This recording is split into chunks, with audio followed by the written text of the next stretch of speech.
What's up, reefers? Welcome to more of Alex Pour Corals. I'm Alex Wilson, and I'm here with more of the good, the bad, and the ugly for you today in my basically video log series and special chicken manure reefing. That's right, reefing with chicken manure, adding it to my aquarium systems. I don't know what's gonna happen, so come check it out. And let's check out the parameters today. Got it's warming up a little bit over here in Bakersfield, California, starting to get the heat. I have the air fans going. I'm using the Inkbirds, and I have the 2 on each system. One is hooked up to the heating and to the fan, and the other one is just a backup for the temperature there. Make sure that the actual Inkbird and the corresponding probes are okay and don't need to be replaced.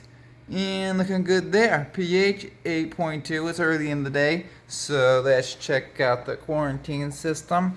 And it is also right at 77.5 and 77.2 degrees there. Doing good. It has the green light on there cooling, so it has the fans going. And check out the pH. 8.2 as well, early in the day. And so here's, check out those fan. Here's the fan is going. First time I've used it there. Usually I had a different, I had an aqua clear in the back for last summer. So now I have this Aqua Max protein skimmer filter system, and I stuck it there at the top, and it looks like it's working okay.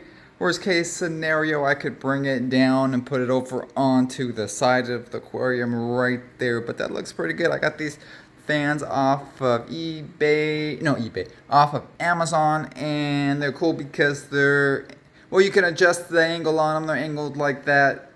You have them straight or angled, and yeah, just cheap little fans seem to work pretty good. And the same on, let's check them out. Main display fans, got the GHL 6 fan there. If I were to do this again, it would definitely it would have been more expensive, but just get the 3 and 3. That way I could split it up as needed. Put me like one on each side here, maybe one up here, one down on the sump.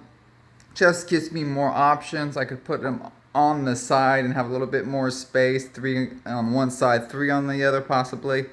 So yeah, that's just for that. So we're good there. Let's see, what else do I have here? Well, it's time to feed the fish, so let's feed the fish, see what happens. Alright, Yellow Tank, let's go. Center of attention time. Yellow Tank, it's time to ding ding ding ding ding. Alright, I'm ringing the bell over here. Nori time, let's go. Alright, alright. Now he's ready. Nori time, let's do it. Oh, I forgot to turn the pump off. That's right, it's just gonna blow a little. Let me turn the MP60 off really quick. Oh, just so it doesn't blow quite as much around at first. Settle a little bit more into the little blows it a little too quick for him at first if I have the pump on going. So I like to turn it off a little bit just so you can kind of settle into that little food bin without getting all kicked out. There we go. Alright, that's it. There you go, Yellow Tank. Nori for the day. He's cruising around eating the little pieces because I smashed it up first so that it'd be all nice. Otherwise it doesn't come out quite as good through those little holes that I soldered through this little freshwater plastic feeder, so so I have to smash it up. And then if there's some bigger pieces left towards the end of the day I just leave it there until 24 hours later even. And a lot of times if he's not hungry, I'll leave it until the next day in the morning. So, and if there are some really big pieces in there at that time, then I just dump them out and he'll grab them right up. I also feed him by hand, of course, which he likes as well. And he only swallows so much, so I'm gonna have to break it up a little bit, or he rips little pieces off. But Alright, that's it. What else do I got here? Oh yeah, I got my parameters here we're talking about. So temperature's fine right now, pH is fine right there. Okay, just tested. I'm due to test again. I'm due to test again today. And so I have I just tested the day before last. So the alkalinity on this 100 gallon right here is 9 DKH and it's trending down. So that's right on where I want to be at 9. And alkalinity on the quarantine aquarium is 9.3 and it's trending down. So that looks right on there, and I'm not dosing any alkalinity based on that. And if it were lower, then I would dose my Alpha Reef by Tropic Marine, and then I'm dosing like 4 milliliters in the 20 gallon, and then this one here I think is like 19 millimeters or so. So, and this is a 100 gallon. Okay, now the nitrate on this 100 gallon measured 24.6 parts per million nitrate, and it's trending up. So I left it at that. That's ideally I want to be at no higher than 15 parts per million. That's okay. I'm leaving it there for now. And the nitrate on the 20 gallon was 8.3 and it was trending down, such that I went ahead and dosed that back up to, I want to be at, no, well, it's trending down, so I went ahead and dosed it up to, using the nail phos by Brightwell, up to 18 parts per million. So I'm due to test again today, so I'll check that out again. And the phosphate on this 100 gallon right here was 0.22 parts per million and it's trending up. So I want to be I'm kind of like between 0.15 and 0.2, so that's pretty close. That's pretty good there. And on 20 gallon it's 0.39 parts per million on the phosphate, trending up. Little high there, probably twice of what the maximum I want. I'm going for 0.15 to 0.2, so it's up to 0.39. So to compensate that, over the last 2 days I've been dosing the medium dose of the Red Sea Nopox to start bringing it down a little bit. And okay, so the potassium as well, tested the potassium, and it's at 430 parts per million, and that's on both aquariums. Both aquariums at 430, so I want to be, usually it's recommended to be at 400 parts per million, or natural seawater is closer to 400 parts per million on average, but at least Chris Megley from ACI Aquaculture is recommending 450 parts per million on the potassium, so I'm bringing it up slowly, dosing it up each week. It seems to be getting closer and closer to the 450 parts per million on the potassium. So that's what my parameters look like there, folks, and that's the idea of kind of what I'm doing so far. And so let's check out the coral scrubber. Here it is. This is the coral scrubber, scrubbing corals, and it's running opposite of the main system. It's like a refugium with corals, of course, and it's going to be scrubbing the water, kind of like an algae scrubber. Got these. I just turned the lights so nothing's open right now. Goniophoros. These guys down here. Fuse the leather core, finger leather, some mushrooms and stuff, and going through the ugly faces here. Interesting, since I turned on the light about a week ago, getting lots of browns, dinoflagellates. Hopefully it's going to burn itself out and be quickly replaced by the greens and then by the coralline algae, or at least turn the dark greens like my quarantine has been on the crushed coral. And so see if that works. Oh, I'm not thinking about going ahead and moving like those fuzzy mushrooms down here. Fuzzy mushrooms I have up here on the top, the back over here. I'm not putting those guys down there maybe tonight when it's closed up. Move those down there. So I could get a little bit more coral mass down there. Help it get established a little bit better. Other than that, I'm not sure what else I could really want to put down there at this point. Not putting anything else down there that I really like up here right now. So I'm going with that. And oh yeah, as I mentioned, here's the protein skimmer. And I ideally clean it once a week, but I usually do it. Let it go 2 weeks at least as far as the skimmer cup goes.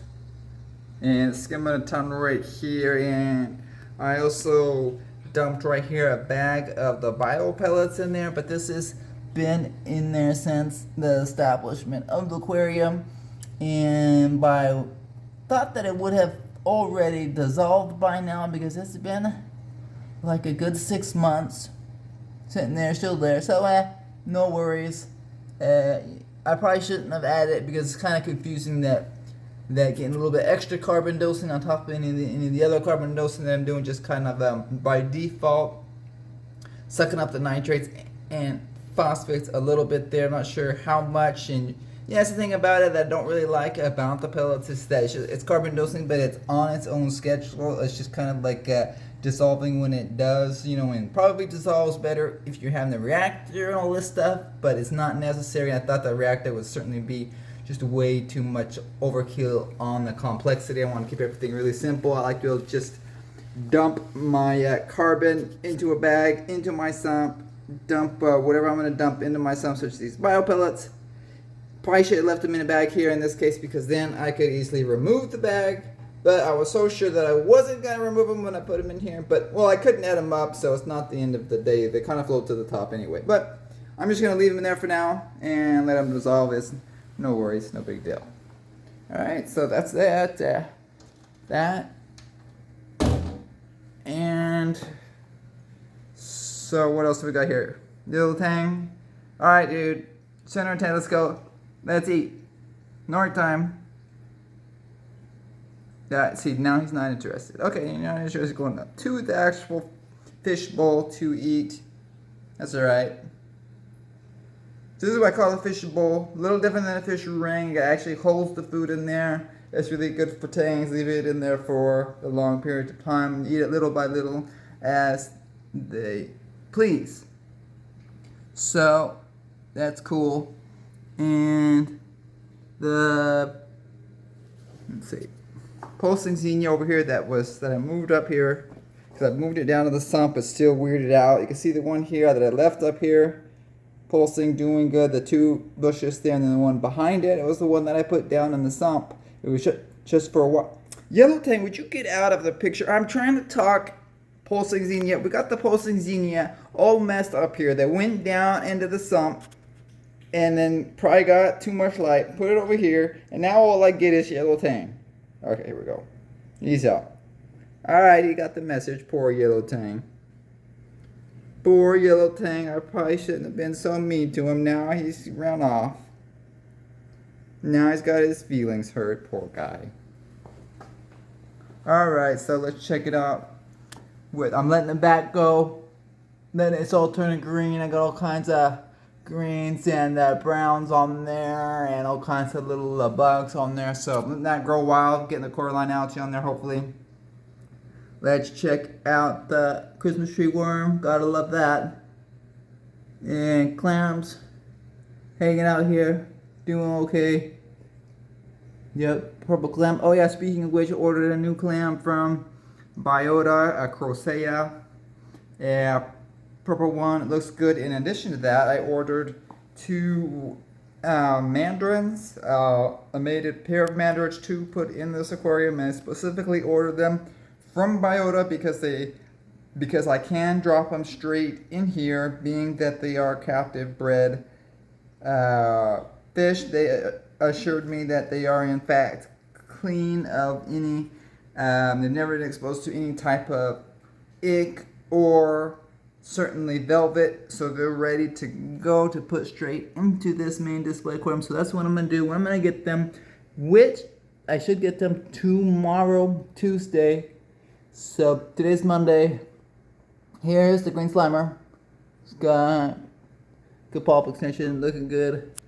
And this Potasium still alive, still got some good pieces in it, little specks. He just won't die. I thought he was gonna die long ago, but he still got some little pieces on him that are hanging on and seem to be doing better. And also doing a little bit better right here is my Samo coral.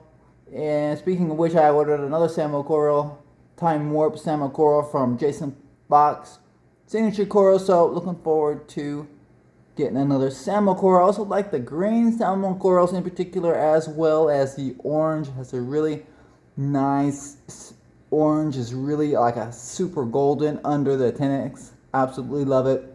So eventually I'll get some of those when I see them on sale or something.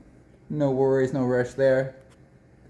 The Acanthophilia, and got the meat coral back there, Bubbles.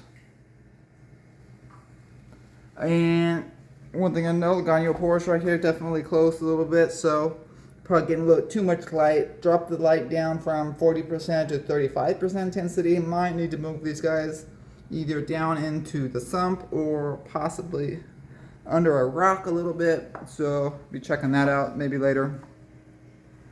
And let's check out the quarantine really quick here. Got some more fuzzy mushrooms doing good there. It was the Discosoma, the other toadstool, green toadstool. And got the brain Goniastria. And so hold up, check out the Aquaporus. Are they still alive? Manure Aquaporus, here they are. Oh my god, I hit them with manure last time, guys. They're still alive. Woo! And my close one here, I got that Christmas Mirabelle that's still alive. Princess Peach still alive. Milliporus still alive. Got some really weird slime right there. So coming off. It's not coming off of the Milliporus, but it's just stuck onto the Millipore because I have some of it growing in the last couple. There it is. See, it's streaming right there off the overflow. So I'm not sure what that is, but it's a little bit annoying to the corals because a whole bunch of it got tangled up into the toadstool right there. Had to blow it off a little bit. Doesn't really like that stuff. Other than that, though, it doesn't seem to be toxic to them as far as I can tell. Okay, so I'm looking forward to the new corals that I'm getting ordered right here, guys. And we got that's the pink lemonade there, and then the red table looking good. We got that's the Christmas. That's the rainbow loom. And then in the back, the other brownish green, that's the rainbow. Next to the left, Oregon Tort. Hanging out in here, and they're looking okay. Now, the bigger snails that I got in here, the Astrias as well as the Trochus snails, definitely kind of bump these frags around a little bit as they cruise around and hit the rocks. Here's two of them right here. Big Trochus, these are the Astria snails. And so they do kind of bump things around. Big difference compared to the other snails that I had in here and to the abalone, which are really gentle as they cruise around, don't bump anything. And the other Aquaporus, that's the Garf Bonsai. Check them out over here.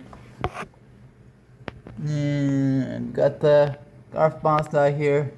It's looking okay. As well as the other one over there is supposed to be a Pink Panther, but it's still brown, still light browned out. And oh yeah, let's get a close up of this.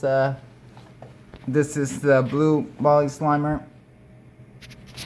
And there he is right there. Blue Bolly Slimer. She's gonna be next to the green Bolly Slimer. See how that does. And I got the mysterious smooth skin aqua right there. I'm not sure what that is. And blueberry Stylophora. See if we can get a close up of that one. Yep, there he is. See, good pulp extension. Kind of cool looking. Looks just like blue milk stylo, which it probably could very well be the same, that they just didn't have the actual lineage, so they just called it a blueberry. And then there's the bird's nest right there. Alright guys, so that's it. A little bit longer than I wanted to be, but that's a quick update. That's an update for today, but check back for the next update, see what's going on with the new corals that are coming, new mandarins, and with the manure reefing. Happy reefing, bye.